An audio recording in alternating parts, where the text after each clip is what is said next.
उत्तरीय रेलवे मजदूर union URMU के नेतृत्व में विशाल धरना प्रदर्शन का आयोजन।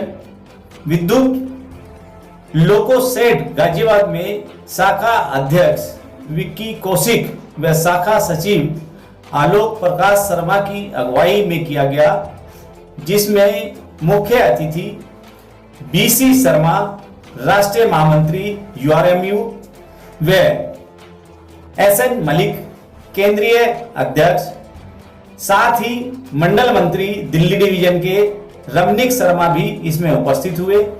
गाजियाबाद विद्युत लोको सेड की पूरी टीम द्वारा अतिथियों का भव्य स्वागत पगड़ी पहनाकर, शाल उड़ाकर व फूल मालाएं पहनाकर किया गया। मौका था निजीकरण व निगमीकरण के विरोध में 16 सूत्री मांग को लेकर, जिसके चलते 13 सितंबर से 18 सितंबर तक सभी डिवीजनों में आंदोलन चल रहा है।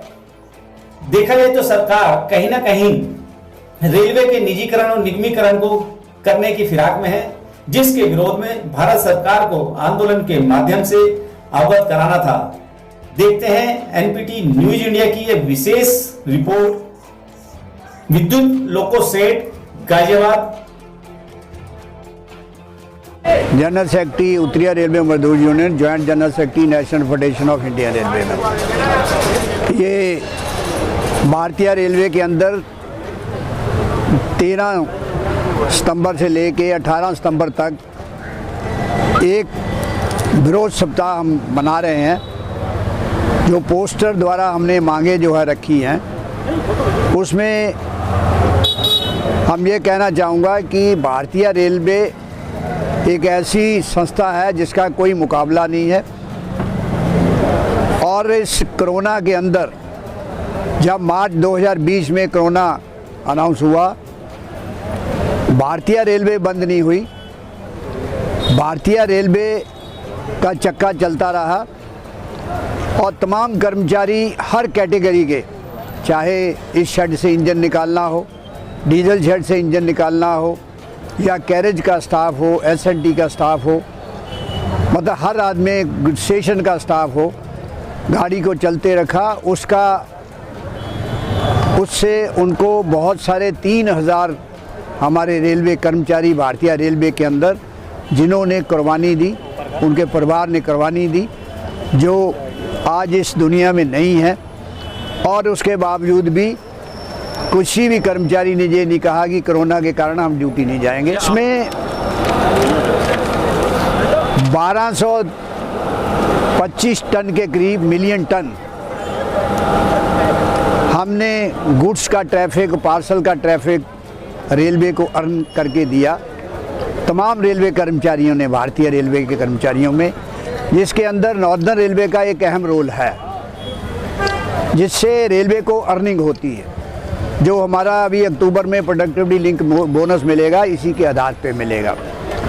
तो ये पुराने वर्षों का रिकॉर्ड को तोड़ा कोरोना के बावजूद भी, लेकिन उसके साथ साथ बड़ी तकलीफ़ के साथ कहना पड़ता है कि हमारे कर्मचारियों ने एक दिन का वेतन भी इस देश की इस गवर्नमेंट को दिया। उसके बावजूद अवार्ड देने की बजाय महंगाई भत्ता जो 1964 के अंदर संघर्ष करने के पश्चात national federation of Indian railway man ने भारतीय रेलवे के सामने इस लड़ाई को लड़ा। कोई और दूसरी फेडरेशन ने इसका बाईकाट किया। उसका एक फार्मूला बना, जो फार्मूला आज तक कंटिन्यू है। उस अवार्ड को दास, सुप्रीम कोर्ट के एक जज थे, दास कमेटी बनी, उन्होंने इस अवार्ड को दिया, जिसको काफ़ी साल लगे। और उसके अनुसार ये महंगाई भत्ता जो है वो आज तक और आगे भी जब तक कर्मचारी रहेंगे मिलता रहेगा। लेकिन ज़िंदगी में या लाइफ में या रेलवे कर्मचारियों के इतिहास के अंदर ये पहली दफ़ा है कि कोरोना के नाम से इस सरकार ने 3 किस्तें जो है उसको महंगाई भत्ते की, जो 2019 जुलाई से ड्यू थी, पोस्टर के अंदर वो है, उसको फ्रीज़ कर दिया। इस कह के कि हमारे पास पैसे की कमी है। दूसरी तरफ मेंबर पार्लियामेंट, एमएलए, इनके अलाउंसेस इन्होंने अभी अप्रैल के अंदर सबके बढ़ाए हैं, उनके लिए पार्टी ऑफ फंड नहीं है। और इसी तरह क्या है आपकी? इसके अंदर इसी तरह नई पेंशन स्कीम चालू की जो हमारे साथी 2004 में आए हैं, और उससे गवर्नमेंट को कोई लाभ नहीं है। हमारा पैसा जमा होता है, करोड़ों रुपया प्रोविडेंट फंड है, पेंशन जो है लास्ट में मिलती है, पैसे की वैल्यू कम हो जाती है। लेकिन नई पेंशन स्कीम चल के 2004 के अंदर जो भर्ती हुए हैं उनका फ्यूचर ख़राब किया। जो कोई साथी मर जाता है, रिटायर होता है, 700 और 900 से ज़्यादा पेंशन नहीं मिलती, जबकि जो पुराने साथी हैं फैमिली पेंशन जो है 9000 से कम नहीं है। इसी तरह इस गवर्नमेंट को कुछ ही आदमी नज़र आते हैं, अडानी, अंबानी और मित्तल। इन्होंने रेलवे के जितने एसेट्स हैं, रेलवे के प्रोडक्शन यूनिट, रेलवे की और इलेक्ट्रिक शेडों में मेंटेनेंस का काम, रेलवे कॉलोनी और आपके ये गाड़ियाँ और स्टेडियम, इसको जो है बेचने का शुरू किया काम।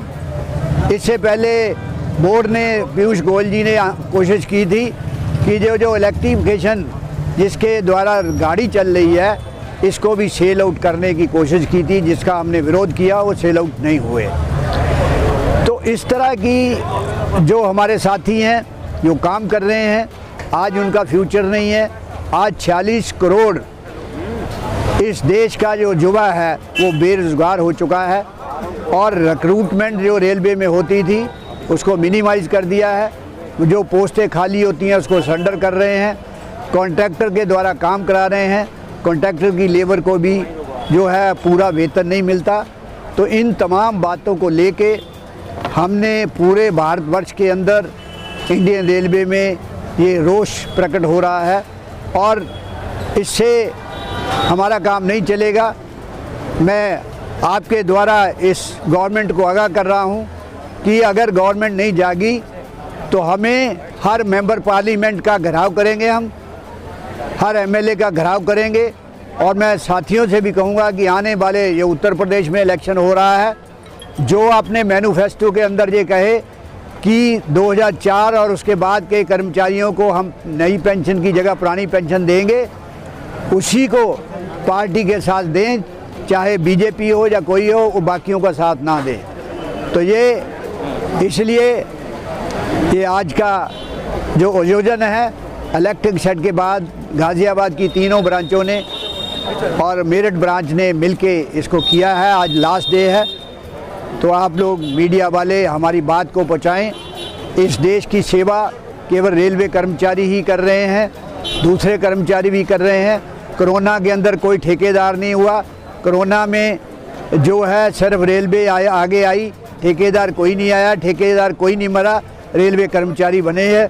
इसलिए मैं इस सरकार को कहूँगा कि जो हमारे 3000 परिवार इससे इफ़ेक्टेड हुए हैं उनको कम से कम एक्स ग्रेशिया जो है 50 लाख मिलना चाहिए, ताकि उनके परिवार को कुछ मदद मिल सके। धन्यवाद। मैं Ramnik Sharma, division secretary, Delhi division, उत्तरी रेलवे मजदूर यूनियन। सर, आज आप फिलहाल धरना प्रदर्शन दे रहे हैं, क्या आपकी मांगे रहेंगी, किस चीज़ को लेकर आज प्रोटेस्ट कर रहे हैं? आज जो धरना प्रदर्शन जो यहाँ गाज़ियाबाद में इलेक्ट्रिक शेड के बाहर जो चल रहा है, ये हमारे national federation Indian railwaymen doctor M Raghuvaiah ji, उत्तरी रेलवे मजदूर यूनियन श्री बीसी शर्मा जी, इनके आह्वान पे ये जो सरकार निगमीकरण और निजीकरण का अब नया नाम जो ला के आ रही है, लेकिन उनका मकसद सिर्फ ये है कि रेल को बेचने का काम वो कर रही हैं।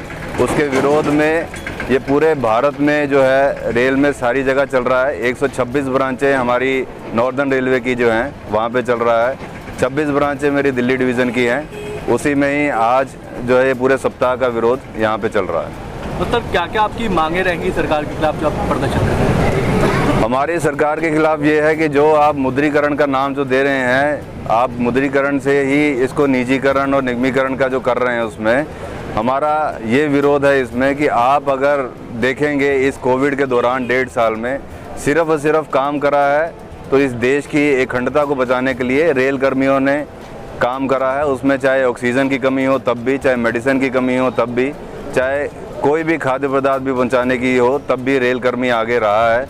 आप इसको मुर्दीकरण का जो नाम दे के निजीकरण में जो बदल रहे हैं और सरमाएदारों का जो फ़ायदा कराना चाह रहे हैं, और जो कर्मचारी वर्ग है, जो वर्कर्स हैं हम लोगों का, उनका भविष्य जो है आप खराब करना चाह रहे हैं। सर किस तरह प्रभावित होंगे अगर निजीकरण और निगमीकरण होता है रेलवे का? तो इसमें 13 लाख एम्प्लॉई हैं जी आज की तारीख में, वो सब इफेक्टिव होंगे, उनकी फैमिली इफेक्टिव होगी और साथ ही साथ देश का हर एक नागरिक भी इफेक्टिव होगा। आप देखेंगे जो अभी तेजस गाड़ी चलाई है उसका किराया जो लखनऊ शताब्दी का 600 रुपये समथिंग कुछ हुआ करता था, वो एकदम डबल करके 1300 रुपये में कर दिया।